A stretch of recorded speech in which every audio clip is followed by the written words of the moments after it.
the last year has been especially rough for Texans seeking a higher degree. Tonight, our Rebecca Fiedler finds out how billions in federal stimulus can go a long way to helping them graduate.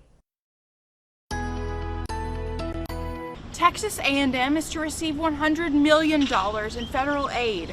This comes as part of the nation's American Rescue Plan Act, which allocates funds based on how many low-income students are enrolled at each school. The U.S. Department of Education announced via their website on Tuesday that $36 billion will be allocated to more than 5,000 higher education institutions. This aid is intended to both help students who are struggling and to assist colleges in continuing the education process. A little more than half of it is required to go to students in the form of emergency grants of some format. And it's intended for students with that have financial needs, so at some level.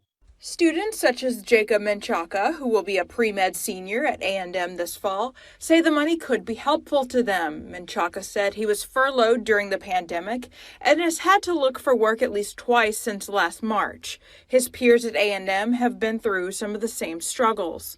Myself included, even some friends of mine, we've had to have 2 part-time jobs at once to be able to manage paying, for college and other expenses as well. So having these payments come in to help us pay for these things would be a big help for all of us. Joseph Pettibon with the Texas A&M Office of the Provost says the university is still trying to decide how at least $50 million will go back to the students. He notes that some portion of the $100 million total could be used by the school for recouping revenue losses caused by the pandemic. We don't have as many students that normally buy the parking permits, and so parking is one of those things where the revenue associated with that helps fund the cost of parking garages and things like that on campus. So that would be an example of lost revenue. The U.S. Department of Education website says that universities can also use this money to provide mental health services for students or to discharge student debt for those students wishing to re-enroll and continue their education. In College Station, Rebecca Fiedler, KRHD News. Taking a closer look at the billions coming to Texas colleges and universities tonight, more than $32 billion has been set aside for the American Rescue Plan Act, with $2 billion set for Texas higher education.